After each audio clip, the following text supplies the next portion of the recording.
gold trails and ghost towns. Share the adventures of our early pioneers as we explore the development of the Pacific Northwest and beyond. With your host, Mike Roberts, and historian Bill Barlee.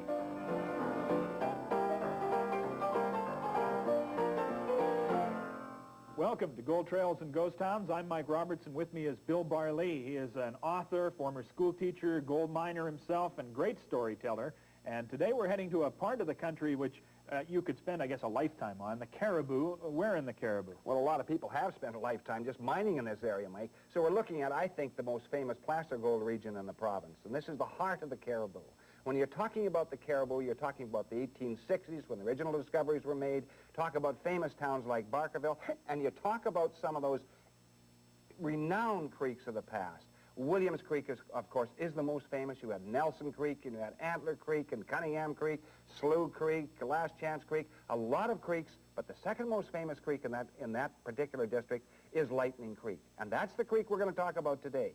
And the reason is because it's a fascinating story. The initial miners in Lightning Creek made a fortune. But the miners who went in later on, some of them made a fortune, and some of them lost a fortune. This is a creek that has the reputation of breaking more hearts and more purses than any creek, any placer gold creek in the province of British Columbia. Lightning Creek in the Caribou, and we'll do that when we come back from this break.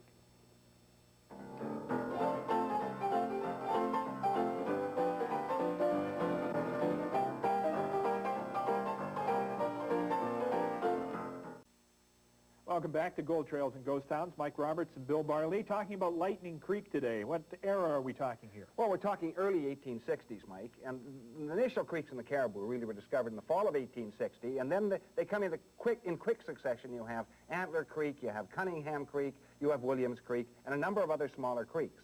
And all these are staked from stem to gudgeon, really. And one of the guys was the original discoverer of Cunningham Creek. It's named after him. His name is Billy Cunningham. He gets onto Jack of Clubs Creek, and Jack of Clubs Creek is hard to read. So he goes west with two other prospectors, a guy named Jim Bell and a guy called Jack Hume. And they're all American prospectors. And they start coming down this wide-flowing creek and a deep creek, very tough creek to ford. And as they go west, he has a peculiarity, kind of an oddity. And Cunningham, when anything gets tough, he refers to it as lightning. So if they have to make a tough crossing of the creek, this is a lightning crossing.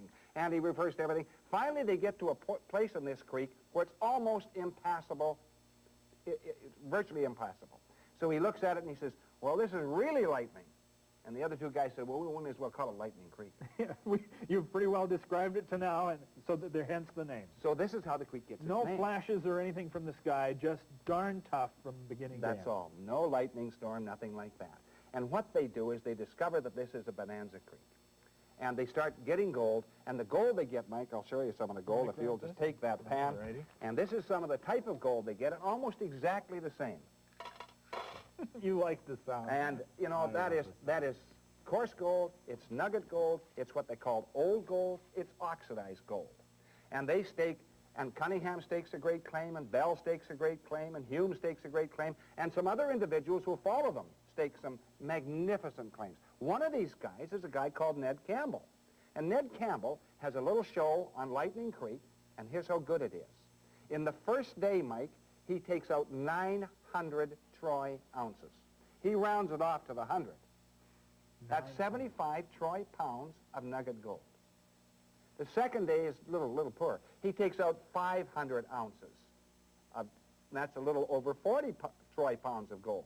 The third day, he goes down to 300 ounces. And that's a little over about 25 pounds of troy gold. This is 3 successive days. In 3 successive days, he takes out 1,700 ounces of nugget gold, which is about 142 troy pounds of gold. He can barely stagger back to his cabin with all this gold. Ned Campbell. Ned Campbell. Good man to tap for a loan at this time? I mean, what happens with Ned? This is a spectacular run, and Ned Campbell, like many of the other prospectors, goes back home with his poke, or his stake, as we would say. But they stake all the creeks in that area. Lightning Creek is a great creek. And the interesting thing is, most of the tributaries coming from the south carry coarse gold. Those coming from the north don't carry much gold. So they stake Grub Gulch and Perkins Gulch and Last Chance Creek and Amador, Canadian Creek. Lots of creeks in the area are staked all the way down. And so literally there are hundreds and hundreds and hundreds of miners in that area, Mike. And the ones who are on shallow bedrock, the gold always drifts to bedrock. And those who are on shallow bedrock do as well as Ned Campbell did. And they do exceptionally well indeed. And many fortunes are made on Lightning Creek. What are we talking, tens of fortunes, dozens of fortunes, hundreds of we're fortunes? We're talking probably close to 100 fortunes in the 1860s rush. And they were just sort of grabbing it off the top. That's right. But what happens in this creek, and it's kind of it's a fascinating creek, Mike, because it has some problems that no other creeks in the Caribou have, with the exception of Slough Creek, perhaps. And what they have is they have the Caribou slum, which is kind of a watery clay mix that comes into the diggings, and once you hit that, you're in deep, deep trouble. And also the bedrock in parts of that creek goes to 165 or 180 feet. So after that initial rush of the 1860s, the miners start to drift away, looking for easier diggings, what they'd call poor man's diggings. And this is what they do until the late 1860s and the early 1870s. Now, did any town or of any substance spring up here, or did these prospectors just sort of camp out? Well, there is a town in the 1860s. This is old Van Winkle. And, you know, you read some of the reports about Van Winkle. It's supposed to be 1,000 people in Van Winkle. Nonsense. There were only about 10 or 12 buildings in Van Winkle, and there were probably 100 people in Van Winkle. Now, that didn't mean that there weren't individuals all around that area on the various creeks, in Grub Gulch and Perkins Gulch and all the rest. Butcher Bench, for instance, one of the biggest nuggets recorded off the creek, over 30 ounces, almost 3 troy pounds, like a small potato. Good heavens.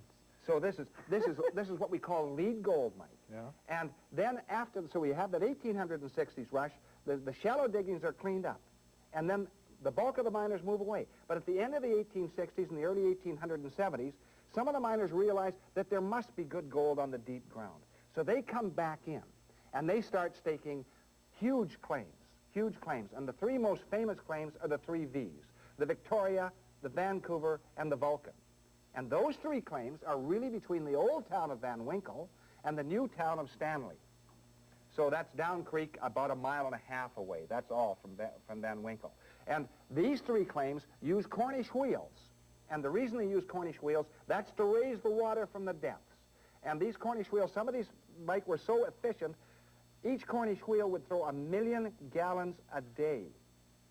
That also shows you just how ugly the situation was down these. Because we're not talking hard rock mining. We're talking of sinking a shaft into gravel. That's right. And it may be pretty consolidated. I mean, you may be able to do it, but it's just muck. And they had to put in a drainage system as well, which is still there to this day, by the way. So they sunk those shafts down to bedrock, put in a drainage system, use the Cornish wheels. One of those Cornish wheels breaks down, they're in trouble. They'd have to pull out of the shaft and pull all the miners out as well. So those Cornish wheels were going 24 hours a day, 365 days a year. And the original owners of those 3 big leases, the Vancouver, the Victoria, and the Vulcan, made independent fortunes. Now, some of them didn't do as well. But the poor 11 of England, 11 miners come over from England. They're good miners. They're Cornish miners. They go down creek from Stanley, and they try to tap the deep ground down there. This is over 100 feet. They spend a fortune. They spend most of their life working in that. They never do it. So when you say, now, what happens when you get down deep? As you are digging down through the gravel, what do you see when you get down to bedrock? What's down there? Well, Mike, really what is down there is exactly what they found in the third rush. In the third rush, so you have the rush of 1860s, you have the rush of the 1870s, and now you have another rush in the 1890s. And they get down to some of this deep ground, and they get down to some of this deep ground in a place called Wing Dam, which is way down the creek. Now, that's between actually the Cottonwood and Stanley itself. And Wing Dam was ground 160, 165 feet deep in that area. And they get down there, and the guy who really started Wing Dam was a guy called Charles Unversact, one of the most disreputable mining promoters in the Caribou, and there are a number. And he was astonishing. But he knows that the gold is deep, and he goes down there using other people's money, of course. And when they get down there, and when we're talking about Wing Dam, Mike, we're talking about an area that has been worked on and off since the 1890s. So that's practically 100 years. And they get down there at the 160-foot level, and Wing Dam was worked 1890s, 1910, 20, 30s, 40s, right up to the 1950s. In fact, I talked to people who worked in Wing Dam. There are still miners alive in the Caribou who worked there in the 1950s. And when some of these guys went down right down the shaft, then they started tunneling out from bedrock.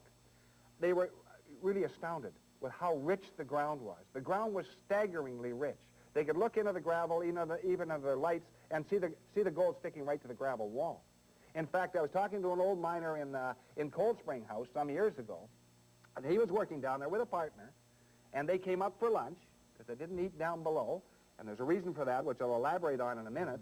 They came up for lunch, and the guy sits down beside him, and he says, well, would you like to see a really good lunch? And the guy said, yeah, I'd like to see it. Guy opens his lunch pail, and there's several $1,000s worth of very coarse nuggets. And he'd been helping himself, unknown to the owners of the mine. Of course, that was in the 1950s. This is the high grader. This is the high grader. That's a gentle term for thief, you see.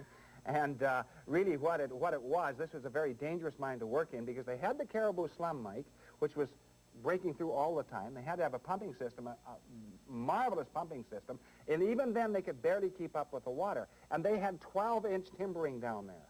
And the guys who worked there told me when they were working, the most disconcerting thing, they were working in water that was up to their knees quite often, digging away, making sure that they got all the gold off the bedrock, and even then they didn't get it all. And they'd hear crack, crack. These were the 12-inch posts splitting like matchsticks. And that's how still down there. I mean, that's the lure of gold, too. They want to get every bit they can. Well, sure. Sometimes it was in the dirty 30s, sometimes in the 50s, and jobs were hard to get. And eventually, however, they didn't get all that gold in the wing dam.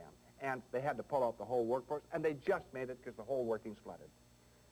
So that, you know, we're looking at a creek that, in my estimation, has well over $100 million in gold at today's prices, possibly as much as $200 million. The pay streak is probably 60 or 70 feet wide. It's probably at least averaging 3 to 4 feet thick. And the nuggets are probably ranging up to those nuggets as large as they were found in Butcher Bench, which was high ground. And, you know, so you find this is an area that I think has a great deal of potential. Okay, we're going to take a break and come back in just a second and talk a bit more about Lightning Creek, the hearts it broke, the riches it made. We'll do that after these words.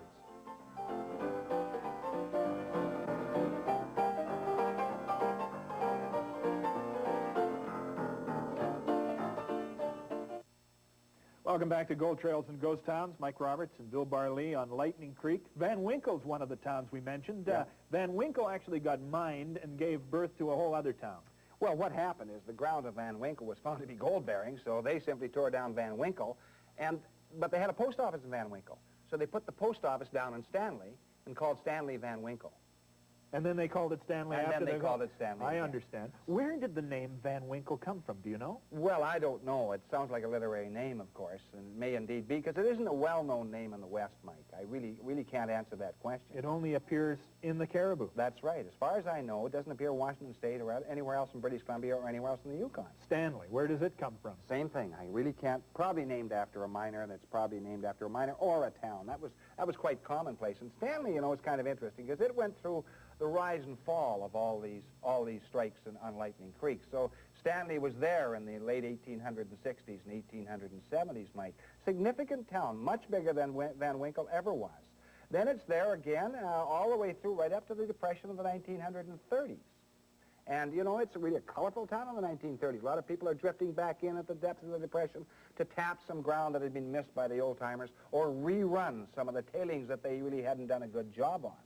Now, some of the names, too, in these photographs we're taking a look at, the Southams. Well, sure. Is that anything related to the Southam of rich fame in the Lower Mainland? I really can't answer that. You know, we have the two Southern brothers. Richard is pictured there sitting down, and a few paces away is his dog, Jip. And old Jip, you know, and it's funny, you know, we have a whole bunch of men in the photograph and a few women, but you can only name two individuals, both Southern brothers and the dog, Jip. We don't know who the other individuals are. That's Stanley. Yeah. Bigger than Van Winkle, 1,000 people? Do you hazard to get Well, some I would population? think at its height it was probably close to 1,000 people, maybe a little bit under that. Had 3 or 4 hotels, a number of general stores. In fact, it still attracts people. And a few years ago, about 15 years ago, old Tom Crawford was mining there along with his wife, Lil. And my wife and I went into the area to look at the area and take some photographs, and I was doing some research on Lightning Creek. And Tom was a very, very interesting man. And he was doing well on a little side channel, really, Mike. And he said, Bill, he says, I want to show you the the old drainage system of the Vancouver, the Victoria, and the Vulcan. So it was kind of interesting. It was early spring, and so my wife and I went along, and he went out on a kind of a timber, which was a little dangerous, because if he'd stepped off that timber, that current gets him, sucks him right down through the drainage ditch, several hundred yards, he's gone. And he said, and he looks down, and old Tom was getting on at this time. That's 15 years ago, and he slips. I grabbed him by the arm. My wife grabbed him by the other arm, and he turned white as a sheet. And he said, don't tell Lil, don't tell Lil. And of course, he didn't want Lil to know that what could have happened in the diggings. Yeah. And that's what occasionally does happen in those diggings. So this is a very fascinating place. I mean, one of the old hotels is still standing there. Some log cabins and remains of log cabins are there. And if you go down creek from where old Stanley stood, you go up on the bench and there's Cemetery Hill. And many of the old original graves are still there, and picket fences and all the rest of it. It's really quite a fascinating area, Mike. As rough as it was, they did do some finishing touches. The headstones, the crosses and stuff are still there. That was important. Oh, yeah. Even though the town may have been ragtag, it was important to do things right. Oh, for sure. When somebody was buried, they made sure it was done right. And, you know, they kept their cemeteries really in quite good condition, too. Really quite surprising. But your statement earlier in the show that this place has the potential. Now, what did they try to do to get at this gold? Because man is demonic when it comes to getting hold of gold. What technologies did they employ? They tried freezing that ground. They thought of all sorts of wild and wonderful schemes. They would put down a certain type of chemical which actually can freeze the ground. They tried it. It didn't work. And it was highly touted that it was supposed to work. They thought of machines that are not operated by man but only by computer to go underground and mine that rich trench, or what we call the gut of the creek. But I think really, when I look at Lightning Creek, I see a great deal of romance in the creek itself. Here's a creek that yielded fortunes to many individuals. It broke many other individuals. It's really part of the mystique of the Caribou. And I think the $100 to $200 million that remains in Lightning Creek, and that's probably not an overestimation, I think that's reasonably conservative, will stay there, at least in our lifetime, so that our kids and our grandchildren will see Lightning Creek and realize that this is one of the last of the great untapped creeks of the Caribou. But technology will probably win. I mean, you can't just sort of scour. Remember what they did in the bullion pit. I mean, they just hosed down the sides until they got all that they wanted out of there. Why don't they just try that on Lightning? The difference is, in the bullion pit, water was your ally. In Lightning Creek, water's your enemy. Because they needed water in the bullion pit to hose it down. They weren't below water level. Lightning Creek and that gold is in the gut far below water level, in some cases 185 feet. So that's a real problem, And Mike. you can't dam up all those streams and just sort of gouge it out with big machines? No, the environmental laws won't let you do that, and that's probably a good thing. All right. Just think of it. There it is, sitting 180 feet under your little shoes. Yeah. When you walk there, maybe this year, $200 million worth of gold and nuggets as big as potatoes. Oh, sure. Oh, well. Any other area up there that you're interested in? Well, there are lots of lost mine stories in the Caribou itself. And I think one of the most intriguing ones is from Jacket Club's Creek. And Jacket Club's Creek flows from the south side into Jacket Club's Lake, very near the old town of Wells, and west of Barkerville itself. And, you know, an American miner whose nickname was Jacket Clubs discovered that in 1861. And at first they got very, very good ground on Jacket Club's Creek. But this is a creek that is really quite unique. And the reason it's unique is because I feel that some of the old miners there allude to a lost channel on Jacket Club's Creek. And it seems that the present channel is not the original channel of that creek. In other words, the old channel came across and hit that creek at spots. And that's where the old miners got their very, very rich gold, where they intersected the old channel with the new channel, Mike. And so I think that there's some possibilities in Jacket Club's Creek. Now, again, this is another creek in the Caribou that a lot of people have gone broke on. But it's right in the heart of the gold area. It's right near where all those gold creeks radiate out from like the spokes of a wheel. But Jacket Club's Creek is the only one that has never produced a lot of gold. And so how would you look for a high channel? I mean, would you go get, maybe I'm asking for secrets here, but would you get aerial photographs to show a lean in the ground or something like that? No, because aerial photographs don't tell you necessarily what the tertiary channels or old channels are. So you look for the obvious signs. You look for ironstone. You look for rusty gravel. You look for a difference in the color of the gravel. We'll see a yellow gravel or a blue gravel like Spruce Creek in the Atlan district. You look for colors. You have to look for bedrock. So you have a lot of high channels running through the Caribou district. You had an old high channel in the Slough Creek area, the old Hong pit. And so if you're looking for high channels, and you can look all through the Caribou, both west and east of Barkerville, there are high channels running through Antler Creek. We know that. There's a very high channel in the Antler Creek area. Now, would you go in there, for example? I mean, how would I go in there? Would I walk in with my little gold pan and tinker around in the bush, or would you go in with a backpack and the provisions? Is there any way, how would you recommend going at it? Well, I would think that, first of all, you get the maps of the area, Mike. And you'd get the map, we'll say, of Antler Creek, if you want to look for the high run. Then you look for the old workings in Antler Creek. And if we're looking at a map of Antler Creek, you'd probably use the Amos Bowman map of 1887 or 1888. And that's a map over 100 years old, very accurate. So accurate, Mike, that it shows in some of those areas precisely where the cabins were. Sometimes it shows where the post office box was, right on the trail. That's how accurate those maps. Bowman was in the That's right. retentive. Well, sure, he was the Geological Survey of Canada, yeah. And so this map we're looking at on Antler Creek shows all the details of Antler Creek, and it shows where you should start, how deep the diggings were, and where you would plot the old channel coming through, which may have been in Antler Creek several hundred feet above the present channel. And there are high channels going through the Caribou that are several hundred feet above the channels of today in these creeks. Should I drop by the Gold Commissioner's place to find out if somebody's got it staked? I mean, how serious is this? That's a concern if you were a recreational panner or something. Sure it is. The onus is on the individual who's prospecting. He has to know whether that ground is staked or not. Now, he is allowed access to that ground if he's the holder of a free miner certificate. So, but only access. He is not supposed to pan any gold. He is not supposed to check that ground if it is held legally by somebody else. He is only allowed access through on his way prospecting, and no owner can legally stop you, although some attempt to do so. Very interesting. Okay. Lightning Creek took out how many millions before it was gone? Well, the official record is 3 or 4 or 5 million, but that's ridiculous because that would only be several 100,000 ounces, Mike. And most of the miners, like old Unversact, did not declare what they got. And there were lunch kits of nuggets heading out as the high graders took their little bit as well. Sure. And 200 million, maybe, Bill estimates, left down there because of the difficulty in extracting it, because of caribou slum and all the other kinds of things. Thanks very much. Great. I've learned some lessons. I'll take it next time I go up in the bush with me as I look for that elusive El Dorado. That's our show for tonight. We'll be back again next time, so join us then for Gold Trails and Ghost Towns with our storyteller, Bill Barley. Bye-bye.